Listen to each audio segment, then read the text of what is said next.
The world ain't all sunshine and rainbows. It's a mean and nasty place, and I don't care how tough you are, it will beat you to your knees and keep you there permanently if you let it. It's the InsideOutrz podcast. What's crack-a-lacking, my Inside Out fam? Another episode, here we go. It is, and it's me, Danny Lloyd, the man that put I in addict and now puts the Y in you. And it is Mr. Jordan Lockerbie himself, a.k.a. the Lockdog, a.k.a. former Rock Bottom resident.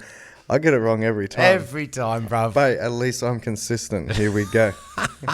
And that's the most important thing in life, is being consistent.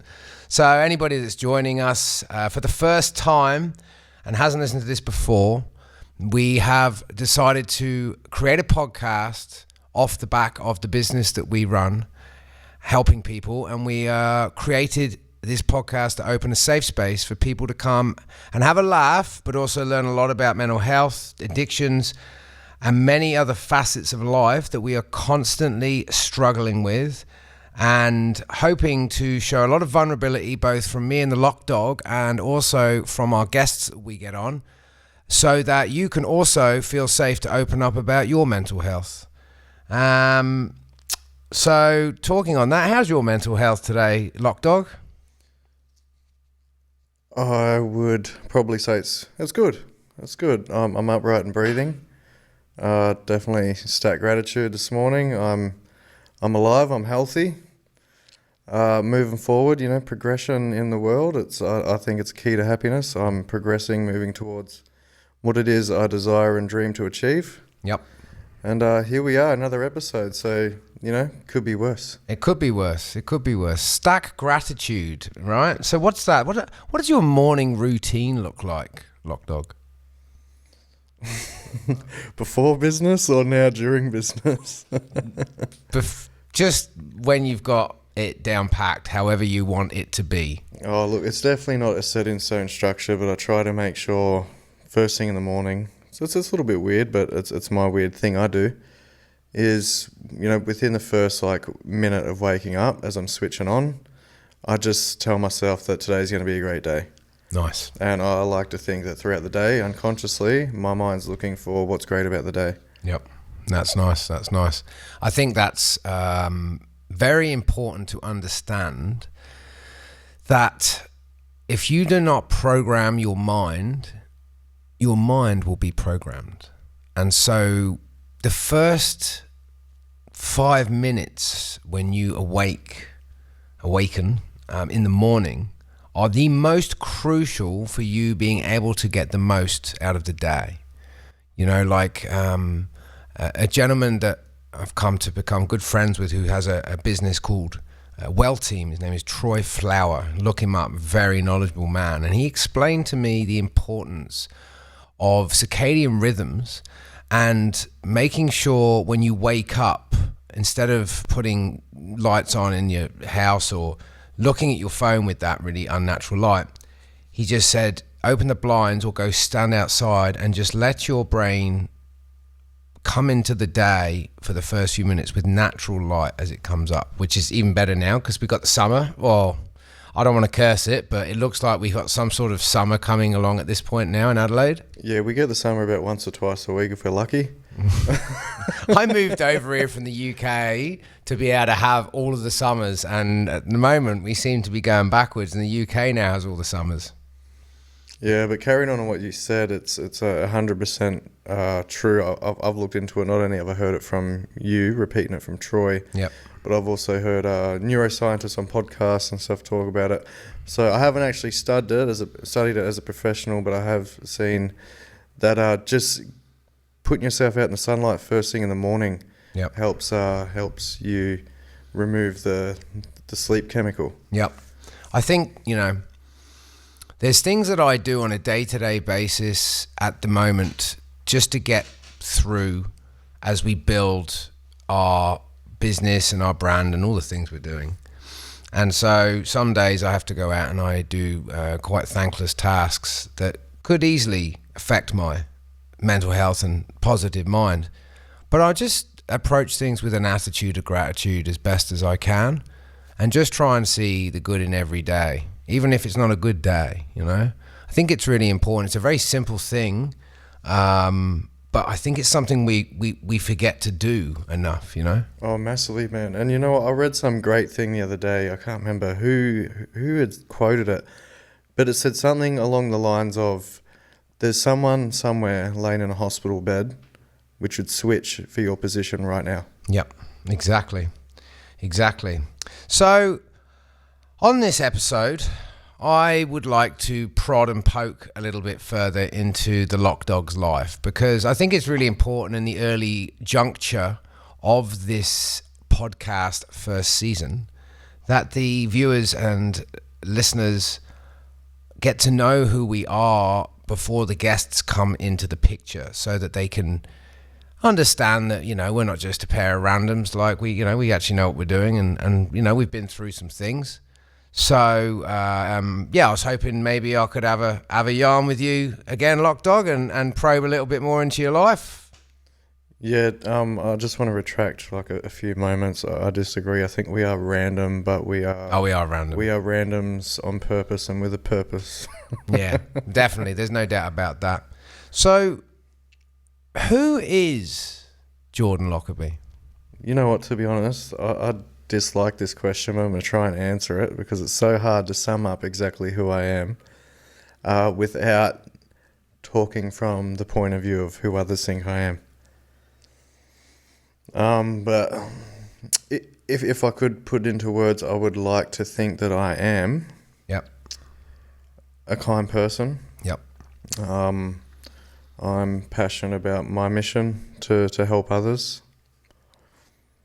I'm just another human going through this experience we call life, and I'm on the journey. I'm going through the journey, and I'm taking the good with the bad and the great with the evil, and I have my terrible days like the rest of them, you know. Like, even though I'm a helper in the mental health space and addiction space, there's days I struggle, you know. A big reason for me getting into this space is because I know the space personally. Yep. You know, so from living in that space earlier on, I now have my demons per se that I'll battle with from time to time. You know, I've got to keep the mental health in check and got to do all the things. So I'm a vulnerable person. I think the way to put it is I'm a student of life, and I'm no different to anyone else. Nice. I'm just I'm going through the experience, brother, and well, just trying to take it as it comes and be authentic and learn all the things there is to learn, and you know, I think trying to find our identity or answering a question quite as loaded as that about ourselves, it's almost impossible to really answer, because you never really know who you are until you pass away. Because you're always learning what you didn't know that then you do know, which is meant to change everything, but then there's other things after that you still didn't know. And I feel like it's just this constant progression, as we've talked about in other episodes, of untwisting and learning as much as we can about ourselves.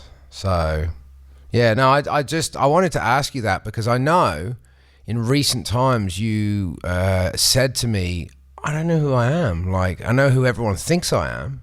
Yeah, I especially, you know, during our time now in business, there's just some things that don't work in the business world, you know, for our personalities. I knew, like, there was a lot of chinks in my personality that need to change, and the more I looked at what wasn't working for me, I realized what wasn't working for me was personality traits, or a personality that I allowed other people to give me. Yeah, correct. And I lived inside that personality. Yeah. No, I mean, I was was always that quiet or shy person, and didn't really talk much, wasn't really outgoing and ambitious, but that's the type of stuff I was labelled with growing up. Yeah. You know, that little shy kid doesn't talk much, very smart, does all the things, he's quiet, and then I got into business. I'm like, you know, I got to network. I got to put myself in a lot of uncomfortability. Yeah. You know, I got to be able to preach and practice what I'm preaching and preach what I'm practicing and all those things. And it's like, you got to live in a world of uncomfort, and the personality you're currently wearing doesn't work. And, I learned during that a personality isn't fixed. No. It's just a heap of traits picked up through experiences. It's like a pair of shoes. That you start to live with. And, it's kind of like a T-shirt. Like, you get up in the morning, you put on your personality. Yeah. And if you don't like it and other people don't like it, well, you can go and work on getting another shirt and put that one on. Yeah, well, that's a hell of a metaphor. Very profound, Lockdog. Very profound. Thanks for sharing that. I'm very interested in it. I've got a couple of interestingly structured questions. What are you not good at? Oh man, there's a lot of things I'm not good at. There you go. 3 months ago, I was not good at talking into a microphone on a podcast. I know, but here we are. But here we are. There's a lot of things I'm not good at, man. Like, I don't know how to ride a motorbike. I definitely, in certain areas of my life, lack a bit of confidence. Whether it might be sports, whatever. But they're all things I've never tried. So they're all little areas of uncomfortability. Yeah. I'm currently not good at because I haven't gotten into that realm and try to get comfortable and learn all the things. Yeah. I definitely think, when things make you uncomfortable, it's because there's things you got to learn before you get comfortable. Yeah. So all the things I'm not good at is because I haven't really given them time to be good at them. Yeah, exactly. And I think it's something that people let fear dictate when they think they're not good at something. It's only because you haven't tried it or done it enough. But I feel like the biggest treasure is in the things we are most scared of doing. Yeah, 100%, man. I mean, it's very difficult. I mean, obviously there's normal things in there, like you've said, riding a motorbike, but then there's other things like, committing to, a long-term relationship, or having that hard discussion with a friend you haven't spoken to in ages because it's too hard to do that, when who knows what could happen if you could go and speak to them and just say, this is the problem and what's the solution, Yeah, it's well that's probably an area I would say there's still a lot of growth to be had, and I think there's some things that just come with maturity and experience. Yeah, definitely. So I can't be good at it right now, even if I wanted to. But in terms of psychotherapeutic things and self-work, inner child work, shadow work, whatever it might be, I am probably not uncomfortable to be uncomfortable, if that makes sense, in that area, because I enjoy nothing more than looking at myself and going, you need to work on that. Yeah. And then trying to do the work or doing the work. Yeah. I mean, I think the more you can be uncomfortable, the more you become comfortable. Yeah, and that is an uncomfortable arena that I love to venture into all the time. So I'm like, all the improvements I do on me, whether it be through professional studies, or just at home doing some personal stuff. Yep. It improves me for my effectiveness and ability to help others improve them. Yeah. So I very much enjoy getting uncomfortable there. Yeah, no, that's where the treasure is. That's where the treasure is. What keeps you up at night? Not sleeping. Obviously, bruv, it's not sleeping. But what keeps you up at night? Like, if you go to bed, and everybody I'm sure listening can relate to this. You go to bed and there's nights where you just don't sleep well, and it's normally because there's something on your mind that's keeping you up. So, well, that's what I was about to say. I would say it'd be stress, but I have gotten better at that, of compartmentalizing things and switching off. And even if all the stress is happening, I can pass out, but now I've got this new problem where I wake up and it's hard to turn it all back on and dive into it and get going again. But yeah, I would probably say stress, and I would assume it's that for a lot of people too. So how have you managed to do this compartmentalization process and all of the things that you're doing? Like if people are listening and they have similar issues, so like, what did you do that they could do? Well, Eckhart Tolle actually says in the book, The Power of Now, stress is being here, but wanting to be there. Yep. Wow. He's another level, that lad. So, in a sense, when you're stressed, it's because your thoughts and thinking is in the future. Yeah. Same place with anxiety. You think about things that haven't happened yet. Like you can change what hasn't happened Yeah, in definitely. the future. And you spend a lot of time there worrying about what might be and can I influence and change the outcomes and all the stuff. And it's like, well, you can't. Unless you've got a time machine, you can't. No, I mean, like, I think, you know, people say you make your own luck. I don't really believe that much in luck. I think you work hard to get luck. You know, like, I don't think you just get luck. You work hard to get luck. And, you know, I just think that too many of us have things in their mind that they want to achieve or do or whatever. Maybe even just like, by the end of the week, I need to get this certain amount of work done, right? But it's like, fair enough, but you have no control over the actual outcome other than just showing up and doing the best you can. And honestly, the one thing I've learned lately, even when the things go wrong and the chips are down, I just go, oh, well, like, what can I do? Like, what's the worst that's going to happen? I'm 40 years old in February. I've made it this far. I'm pretty sure now at this point, after beating multiple addictions and all of the other rubbish, I reckon these smaller things really shouldn't be an issue in my brain anymore. Yeah, and if you can think of, you know, your times of stress or nervousness or anxiety, and you think of whatever's coming up in the future, you generally tend to construct a worst case scenario, only to arrive at that event. Yeah, and it's nothing like you tried to predict. It's nothing like it. It's nothing like. So sometimes, you know, like you say to me, just show up in the arena of life. Yep. Just show up in the arena of life with the dream. You know, whatever it is, just show up in the arena of life with the dream. It doesn't matter if you've got the backing, got the finances, got any support. Just show up with the dream and you'll inspire someone else and they'll put their hand up and say, can I help you? Exactly. And look what's happened. And, you know, we tend to look to the future through the eyes of our past. We live through the past and predict future experiences based on past experiences. Yeah. So you kind of look at that and you think, oh, well, that's a little bit insane.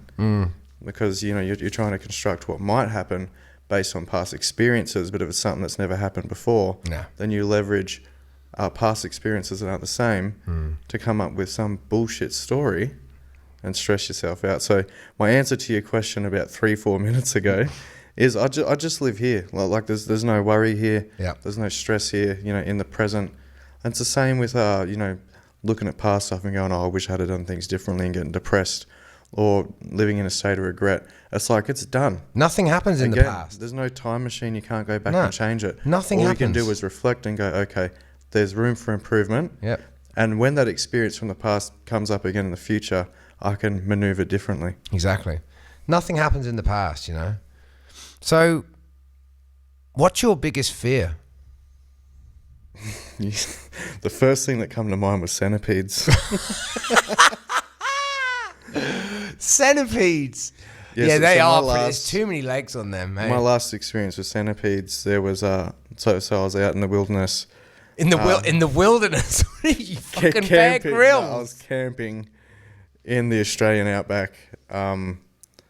This was years and years ago now, and we were having a fire, and it was one of those summers where all the creepy crawlies were attracted to the flame because it was a bright light. Yeah. And so before I knew it, I'm sitting around a fire, and there's scorpions and centipedes coming from out of nowhere, drawn to our fire. So I find myself standing up on my chair, yelling at insects to F off. Absolutely petrified of centipedes. Like it's the only thing that would give me a nightmare. It's the only thing I run and scream from. Literally, like, you consider how small they are compared to us. Isn't it funny when you think about you up on a chair, scared of something that's like thousands of times smaller than us? Isn't it funny though when you think about it? I know, it's hectic. Yeah, small with a very big, painful bite. Yeah, they're not good, the bites on them. No. Okay, centipedes. All right, interesting. All right, well, in your own words, what does the phrase trauma mean to you? Trauma to me, it's How do I put this into words that make sense for anyone that's listening? So technically, trauma comes from the Greek word meaning wound. So if I make sense of it from that definition, I would say it's very much like a psycho wound or psyche wound. Yep. It's a mental wound, and it's something that's happened previously. It doesn't mean it come from a traumatic event. Events can be traumatic, but trauma is something that happens inside of us. And then as we move through life, that can dictate and alter the way we behave and respond to certain events moving forward. Generally, in a negative behavior that doesn't serve us and needs to be changed. And yeah, it can very much change the way we move through our future. Yeah, it's funny you say that. Actually, I had a bit of an experience just the weekend gone. Me and my friend, Mr. Smith, Daniel Smith, were heading to do some asbestos roof stripping job to help him out, and we were driving down to the job, and we seen a girl on the road running around with her dog.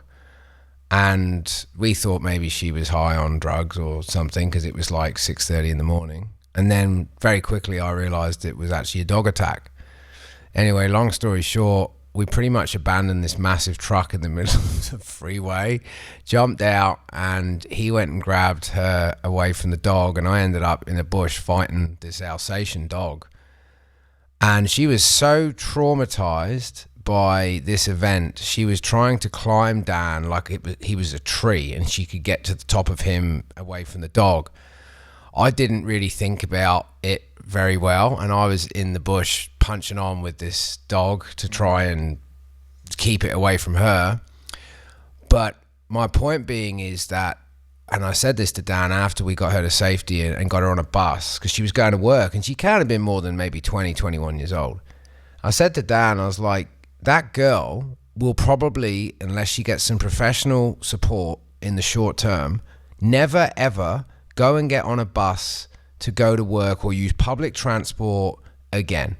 Like 100%. The fear in this girl's face, like this was a German Shepherd, this was an Alsatian. Like, yeah. I mean, I don't know what I was thinking getting involved in it either. That's a really good example of... So something simple, right? It's a good example of an event that can be traumatic, but doesn't mean she'll walk away traumatized. No. You know, she might be able to move through that experience and internally label it as difficult. Yep. And it was frightening, but it might not emotionally scar her and change the way she responds to dogs in the future, or it might. So generally, you know, because trauma is what happens inside of us, it's the way we internalize an event and try to regulate and move through the emotion. And if we struggle to do that, it can become a wound, and then it can even scar over and then later on be triggered. Well, that's what I mean. Like, so an event like that, I mean, obviously it's a serious event per se, because the dog could have mauled her, but I'm just saying something like that where there was no real problem at the end of it. I mean, I got a bit bitten and scratched up, and she was a bit shaken up. But the fact is that to actually think after that, I should probably go and see a psychologist or whoever, counselor, unpack that so that you don't then from now on run this program in your mind that I can't go and ever get public transport again and be out in public again because I might get attacked. And secondly, she could have loved dogs until Saturday morning, and now she is petrified and never wants to go near them. The connotations of things that can happen from one event, it just it blows my mind. And that's like either way it can go. It can go where she starts to build negative beliefs around that experience, which lead into the next encounter with the dog. Those beliefs, she begins to act through them and relives that experience again. Or she for all you know, she might actually have a dog at home. No, exactly. So she might be able to go home and go, I still love dogs. Yeah. And she might have made sense and not, stoned in some beliefs around that traumatic experience. Yeah, it's interesting. It's an interesting concept, and the word itself, unfortunately, at the moment, is also becoming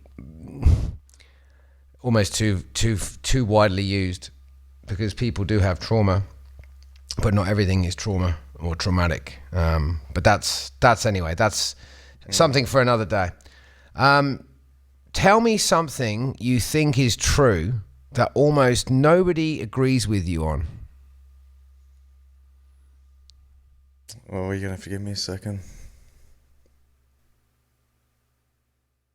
Because I think it's a real interesting and probing question. I spent a little bit of time formulating this little collection of gems to try and stimulate your brain and give us a little bit of insight inside of that mind. Yeah, I'm not sure, really. Actually, yeah, there is. I definitely believe that we have more than one experience of life. Yep. So I'm a big believer in reincarnation, but very few people are. Yeah. I know there's a big community for it, but I definitely think that as you have a life experience, it's very possible for you to come back and experience again. Yeah. And again and again. Yeah. I definitely don't think you get infinite experiences, but I think you get kind of a stretch of experiences, and I believe that that's why you get a lot of people that are labelled as old souls. Yeah, I definitely. reckon there's someone that's been here a few times already. Definitely. They not knowingly are well adversed with the experience we call life, and just tend to ride through it very calmly. Yeah. Well, there's a book you should read then on all that stuff that I read called The Seat of the Soul, and that kind of goes into that kind of like multiple life situations.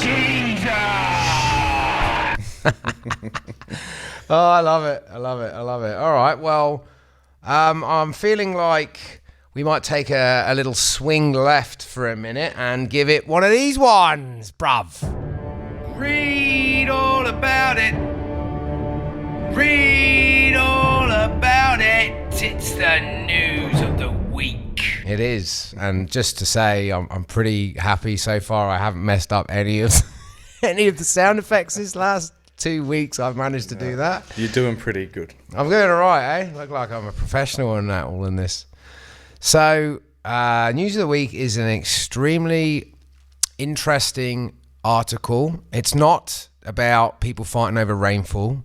It's actually quite a poignant article that my mother sent me, and as such, I'm actually going to try and write to the Princess of Wales around this and see if I could personally speak to her around this. So, Princess Catherine, who is now the Princess of Wales, has come out and said that no one chooses to become an addict. This is one of the royal family, right? Like this is an ambassador for the people that is coming out and finally saying what we are very passionate and try and drill. So the Princess of Wales has given her personal support to people struggling with addictions, telling them shame should not stop them getting help. No one chooses to become an addict, said Catherine, Prince of Wales. I want to share a message of support to those who are continuing to suffer. Addiction is a serious mental health condition that can happen to anyone, no matter what age, gender, race, or nationality.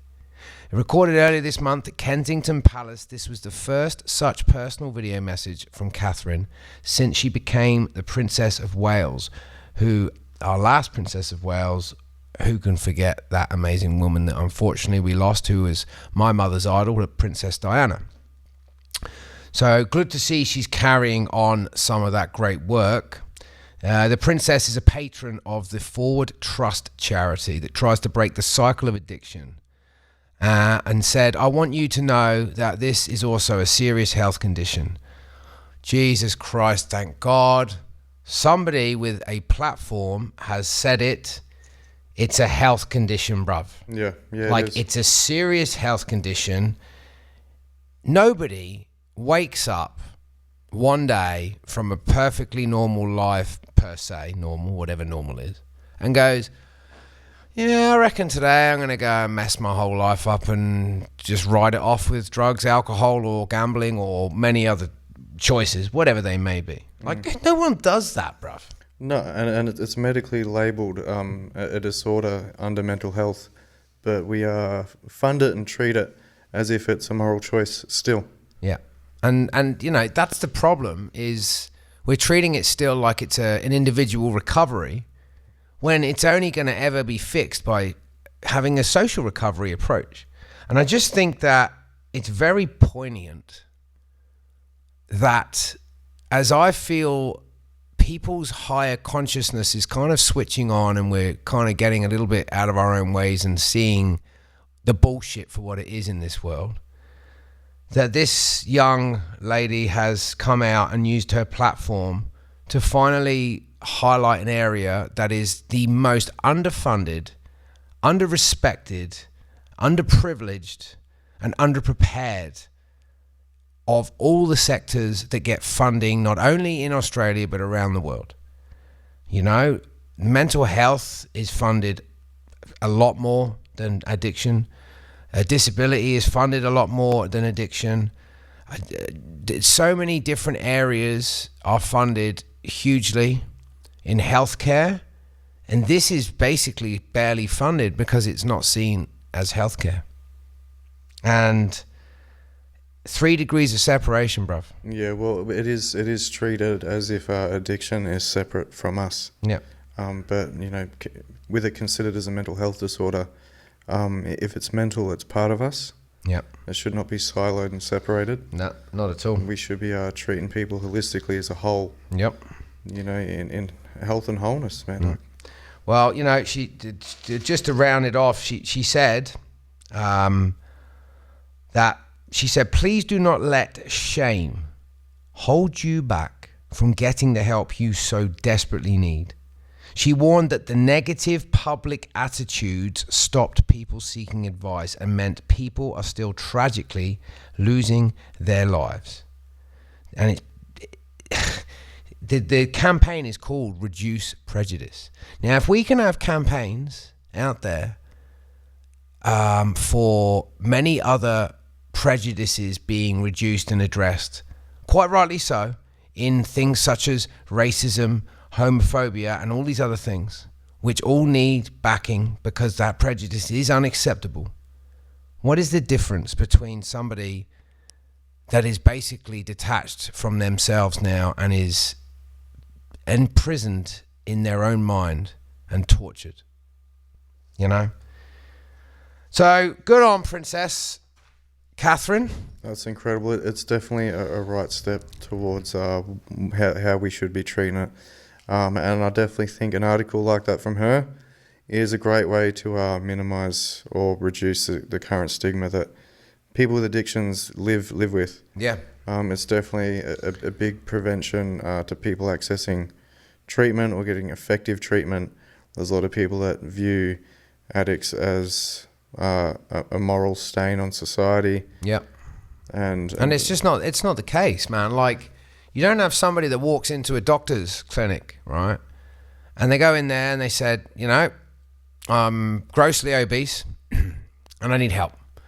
And the doctor's going to go straight away and say, okay, we got you covered. Don't worry. It's all good. Like, we will navigate this. We'll get you booked in. We'll look at the gastric band and all the things and help you with that because you have a health problem. And then no problem. But how do you get to the point of being grossly obese other than partly genetic problems? Addiction to food. Yeah. But it's legal and taxable, so it's okay. Well, even that's saying that, alcohol is legal and taxable, and that's even not recognised, although probably the least stigmatised of all the addictions. Yeah. And, you know, in a way, defending kind of how people approach it, it is a choice. Obviously, you choose to partake in that activity you're addicted to, or you chose initially to do it, but you didn't choose to suffer through the grip of however many years you go through that experience. No, not at all. Like you choose to say pick up unhealthy food or drugs, but you're not prepared for what comes next. No. You know, and all addictions, I believe, are a coping strategy. Yep. For something we're unable to deal with or internalize in a healthy way. Yep. So we shut it off and band-aid it over with an addiction, and it's self-soothing. Yep. Well, good on Princess Catherine for coming out and saying that. And anybody that's still thinking addiction is a choice, I got this for you. Oh my God! Pull your fucking head in, bruv. Oh, right. Okay. Well, anyway. So getting back to a more explorative inspection of under the hood of the Lockdog, I want you to tell me, who do you look up to most? Who do I look up to most? I'd probably have to say, straight off the bat, I've got two I look up to the most. Would be Dr. Gabor Mate. Yep. And Tony Robbins. Each for just, not just their knowledge in the areas they do their work, but I think just their constant relentlessness to serve others. Yeah. Like it is, they're both very different individuals, but they both have the same mission. Yeah. And that's a world healed, and a world living a fulfilling life. Yeah. Yeah. So, okay. So those are people that you model yourself on. That's good. Now, who do you look up to most that you know? Like that, like in your personal life, like growing up or grown up, whatever it is, as an actual human, you know, like who do you look up to most outside of your role models that you model yourself on? I'd probably say yourself. Oh, that's nice. Yeah, I think, because you're another character that's overcome adversity. You refuse to be a victim of it. You are relentless in your drive and mission, and you won't take no for an answer when it comes to meeting the goals. Nah, never. Whether it be the goals of saving people or just bettering yourself. And I definitely don't think there's anyone like you other than you that I know. So it's got to be you. Oh, that's good. Thank God there's not two Dannys in this world, because we'd be in trouble. Oh, well, I appreciate that, bro. You've just got a drive that no one else has. And plus, you're my mate, so you're there when I go through shit. Yeah, true. Well, we've walked through the valley of the shadow of death a few times, me and you, in a different personal and professional things, especially this last year in business. It's been hectic, but we're here, we're doing it. And look at this, we're doing a podcast. I mean, I remember when I was like, wait, I've put us into this course to do a podcast, and you were like, seriously, we've got all of the things to do. I said, you'll be all right, we'll just make it happen. Well, if I'm honest, I kind of forgot I was doing a podcast for a moment. Yeah, me. Oh, me. All right, I've got a very testing question for you, and you don't have to answer it any more than you want to share. But tell me about being homeless in your experience. It's shit. Yeah, no doubt. Oh, it was shit, but it was just another little, another difficult experience that I overcome. Yep. I'd probably say my better experience being homeless was sleeping in a car. I had a car at one point that I was homeless in. Okay. That wasn't always the case before I had a car. There was some moments on the street, and you don't spend much time asleep. Yeah. On the street, you become very hyper vigilant. Yeah. Wow. If the weather's shit, then yeah, good luck. Yeah. And it's pretty cold. It's not good, man. It takes you to some really low places in your head, and you kind of look at yourself in a very negative light, and you beat yourself up, and you contemplate the worst kind of things in your head, and you really struggle to find any light when you're going through an experience like that. But now I know that I'm pretty resilient from it. Like if I went homeless tomorrow, I know that I could make it all work again. Yeah. But back then I'd never had experiences like where I am today. So I couldn't see this. You didn't have a place yardstick. to get to. I couldn't see 2 feet in front of me. Yeah. But if I went homeless tomorrow, I know that I've been successful per se. Before I can do it again. Yeah. It's just temporary. But like anything, there's difficult times or good times. You need to put in some work and effort to move forward. Yeah, definitely. I just wanted to briefly touch that, and I guess it leads me on to one of my final questions I wanted to ask you. What do you hope the world looks like in 10 years' time? Better than it is now. Yeah, well, that's not going to be hard. I'd just like to see. Well, actually, I don't even know how to put into words. I definitely think that there's a lot of division throughout society. I feel like it's very toxic at the moment. I feel there's more and more people falling into things like addiction and other bad behaviors as coping strategies, because it's, you can stay in a room with 1,000 people and feel so alone or lonely.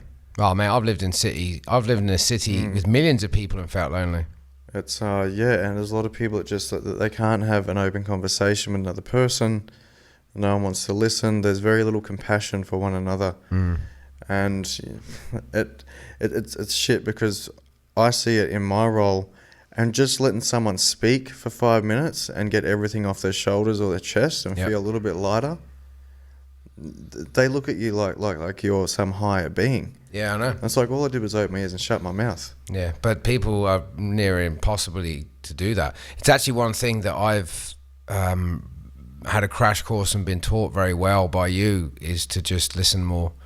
Not because I've never been a good listener, I just ADHD and talking over people. But yeah, it's a character building time in the world at the moment. Let's just put it like that.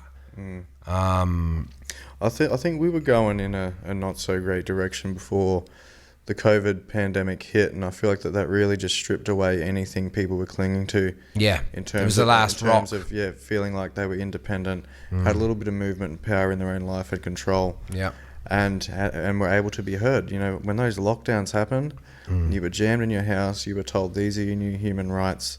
These are all the ones we're taking away from you. You're going to do as we say for however long until we get through this. And people were stuck inside, and relationships fell apart, and people had to look at themselves in a new light that, normally we're too busy to stop and reflect on ourselves. Yep. You got 2 years stuck with a spouse and your children, and all your demons stand in front of you for once, because you're not running away from them. No. You got nowhere to go. And everyone's more disconnected than ever, stuck behind screens and trying to escape a lockdown in their head. And we get out the other end of it now, and I try to talk to people, and it's like I'm talking to a brick wall. Yeah. Like, no one knows how to have a conversation. No one knows how to be open. No one knows how to listen. No one knows how to be authentic. And we have people coming to our business just with very, what I would call before the pandemic, minor things, but seeing the repercussions of a pandemic and what it's done mentally for people. Yeah. You think, wow, like just make these slight adjustments and life's good. And people have just lost common sense and self-awareness, and it's concerning. I'd like to see us start moving back into a place where we are able to be self-aware, take a moment to self-reflect, spend more time listening to our loved ones, spend more time on ourselves, take a minute here and there just to enjoy life again. Yeah,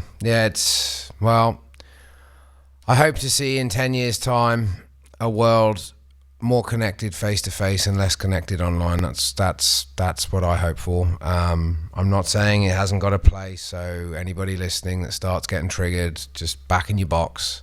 But honestly, I love what we do because we chose the opposite to what the industry in the coaching side does, which is just talk to each other on a computer. And we're out there meeting people and being with people. I'm very proud of what we are starting to create and what we are going to create nationally and then globally with this business. I'm going to help millions of people, and it's going to be an epic journey of discovery about ourselves. And anybody that's listening and been subscribing and watching this podcast and starting to get curious about what we do, listen, if you need help, if you're struggling in your life, get onto my Facebook page, Danny Lloyd. I do Diary of an Addict. I write poems. I write philosophies. And generally, if we're friends or we connect on there, if you really are struggling, and I mean this, just message me on Messenger. You have no idea what I do behind closed doors and how many people I help for nothing. Like, I try and support people all the time. Me and the Lockdog are out here trying to support people as best we can with what we got where we're at. If you are struggling, just know it's only a bad day. It's not a bad life, okay? Always reach out and speak to somebody, because there's somebody that wants to listen to you. Yes, and we are more than happy to give a bit of our time for free. You know, if you just need 5 minutes to use us as a soundboard, and we're not going to give you the world, because it is for free, and we run a business, and time can be scarce. Businesses at this point. But, you know, it can be as simple as getting you to ask questions that you've never asked yourself before, and it changes everything. Yeah, and it's really important that everybody listening knows this. And this is also why we have a very lofty goal by 2024 to have this podcast signed with Spotify, so that our platform is big and that many people around the world can listen to these episodes and the guests we get in and feel inspired to want to wake up tomorrow and realize that today may have been a bad day for you, but tomorrow can be an amazing day for you. The world knows that you exist, so I hope you know you exist and that you're loved. So to wrap it up, Lockdog, 2 final questions. What's your favorite book and why? Well, I actually mentioned probably my favorite book earlier on in the piece, which is The Power of Now. Yep. I think it's very much a great way to minimize and remove a lot of what people would deem to be problems in their life today. Yep. The Power of Now by Eckhart Tolle. Nice. All right. Well, one thing I want to know before we leave these amazing people.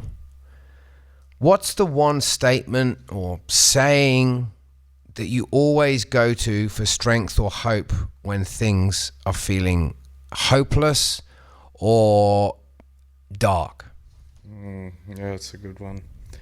I've actually had a couple that I tend to go through depending on the situation.